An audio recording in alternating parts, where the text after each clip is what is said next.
Gele muftiyаттын иш жүргүзүүсүнүн бардыгы Абу Ханифа мазхабы менен жүрөт. Ошол боюнча фатваларды чыгарышат. Андан башка бок устав ушуну талап кылат. Анын үстүнө биздин президентибиз дагы ошол Ханафи мазхабына өтө көп маани берип жүрөт. Бирок урматтуу бир туугандар, ошол президентибиздин Ханафи мазхабына маани берүү керек деген сөзүн мен чындыгында бөлөкчө кабыл алдым. Муну ошол мусулмандарга эскертүү биринчи сигнал катарында кабыл алдым. Себеп дегенде мазхаб карманбагандар келип, ар кандай сырттан келген жамааттар келип, өзүнүн билгенин кылып, өзүн өзү билип, өтөгүн төргүлеп, казанчын өздөрү кайдан кулак чыгарса деп каллаган айтып аткандан улам, ошол президентибиз дагы дин жаатында бир мындай бир бүтүндөй бир темага, бүтүндөй бир биргеликке келсек болбой калды. Бул эмнеге көрүнгөнүн сүйлөйт. Бирөөсү мавлид болбойт дейт, бирөөсү бул болбойт дейт, бирөөсү болот дейт деп ар нерсени сүйлөп аткан улам, мусулмандар көзүңөрдү ачкыла. Эгерде Ханафи мазхабы менен жүрбөсөңөр, анда каттуураак болуп калышы мүмкүн дегенди өтө бир сыпайылык менен гана Ханафи мазхабы зарыл дегенди айткан болуш керек деп түшүнөм да. Ошондо мен айтар элем, эсиң бар детегиңе жап деген сөз бар. Башка бир мазхабта жүргөндөр, мазхабы жок жүргөндөр дагы мазхабка кайткыла тууганым. Агыт карет баары бир деп силер келе турган баленин бардыгы бизге дагы тийип калбасын дагы. Силердин шултоңор менен биз дагы мазхаб карманмаганын катарына кошулуп, бардык мусулмандар мечитке эркин басып барып калбасын. Коңшу өлкөлөрдө ак топу кие албагандар бар, беймарал сүйлөй албагандар бар. Бизге жакшы саясат берип, жакшы бир динге жакшы абал берип турган учурда ошого бир шүгүр айтышыбыз керек. Анан кайсарлык кылып каалаганды сүйлөй берсек, кээ бир интернеттен чыгып аткан, Фейсбукка чыгып алып сүйлөп аткан чала ошо Фейсбуктун шейхтери, муфтилери бар. Ошолор этиятыраак болуш керек деп мен айтар элем. Деги эле окуу жайлардын дээрлик бардыгы ошол Абу Ханифа мазхабын окутат бизде. Мен муну да күчтөндүрүш керек деп ойлойм. Акыйда илими азыркы учурда өлкөбүздө мындан 10 жыл, 15 жыл мурда карасак көп кыргыздарыбыз, кыргыз элибиз баптист болуп, башка бир диндерге өтүп, мындай бир евангелист болуп, христиан дининен таркаган ар кандай секталарга жамаатташып кирүү күч алган болсо, азыркы учурда ошол нерсе Кудайга шүгүр жоюлуп, адамдарыбыз аздыр көптүр. Кой биз мусулман экенбиз, акыйкати мына ушул экен деп мусулманчылыкка жапырт кирүү башталды.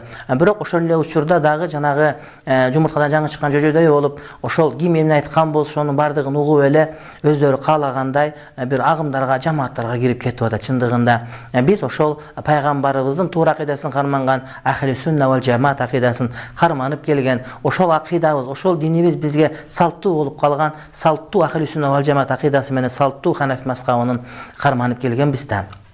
Анан ошол акыйда маселесин терең билбестен кээ бир адамдар туура эмес маселе айтып, кээ бир адамдар Аллах Тааланы өзүнүн жараткан махлуктарына окшотуп койгон жерлери бар. Аллах Таала Кур'ани Каримде ошол инсандарга окшобош керек Аллах Таала. Аллах Таала өзүнүн жараткан махлуктарына окшош эмес деген аятын алып келет. Андыктан дагы Имам Тахави өзүнүн акыйдасында айтат: "Ва ман васафа Аллаха Таала би ма'нан мин ма'анил башари фaqat кафара." Кимде ким Аллах Тааланы өзүнүн жараткан махлукаттарынын бир жерине окшотуп койгон болсо, акыйкатта имандан чыкты дейт. Биз кээде Кур'ан аяттарын окуп атканда ошону так туура эмес, толук түшүнбөстөн туруп, Аллахтын колу бар экен, Аллахтын буту бар экен деп Кудай Тааланы ошол колго бутка муктаж болгон бир махлуктарга окшотуп коюп туруп, кээде имандан чыгып, иманды бузуп алган учурларыбыз да урматтуу бар бир туугандарым. Анан эми чындык ачуу анткен менен анан көптөрү ошол кичине бир нерсе окуп келип сырттан эмне үйрөткөн болсо, ошол үйрөтүлгөндү гана туура деп андан башканы көрбөгөн адамдардын мисалы өтө зээндүү кейтет. Мисалы үчүн илгери бир бака менен бир бүркүт дос болуп калып, анан бака бүркүттөн сурайт дейт: "Бүркүт досум, айтчы, асманда канча күн бар?" десе, бүркүт: "Асманда бир күн бар" дептир. Эң туура деп жооп бериптир бака. Бака кайра сураптыр дейт: "Досум, асманда канча ай бар?" десе, "Асманда бир ай бар" дептир. Ал дагы туура дептир бака: "Досум, айтчы эми, асманда канча жылдыз бар?" десе, бүркүт ойлонуп калат дейт. Ойлонуп жыйынтыгында: "Досум, асманда канча жылдыз бар экендигин биле алган жокмун, жылдыз ого эле көп экен" дегенде, бака жерге жатып алып чалкасынан түшүп күлөт дейт.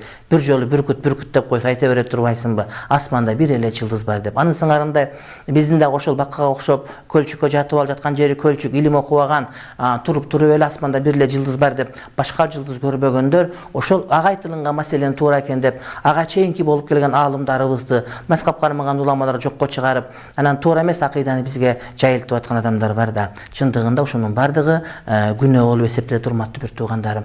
Okugandar özleri çalasabat, Egipetke var, Saudi Arabiýasyna var, bir Pakistan'a var, 1 yıl 2 yıl okup gelsele, oşonda menen ilimde alıp kaldım dep, ana Arap dili okugan bolsa dele şeriat okudum dep, din okudum dep gelip adamlarga toora emeslerini aytıp, orusça, kırgızça kiteplerden bir nerseleri göçürüp, ayat hadis menen kozdop durup, komşulukka çıkarıp koyat da oşonu menen adamlarga toora akide berdim dep basıp jürgenleri var. Albatta bu toora emes. Oşonda ele akida meselesindeki negizgi meselelerden biri bu mazhab karmanı bolup eseptiler. Antkeni Allah Taala Kur'an-ı Kerimde "Fes'elu ahla zikri in kuntum la ta'lamun" bilbesiňer bilgenlerden, ilimlilerden soragala dep Allah Taala özüniň Kur'an-ı Kerimde bul degen söz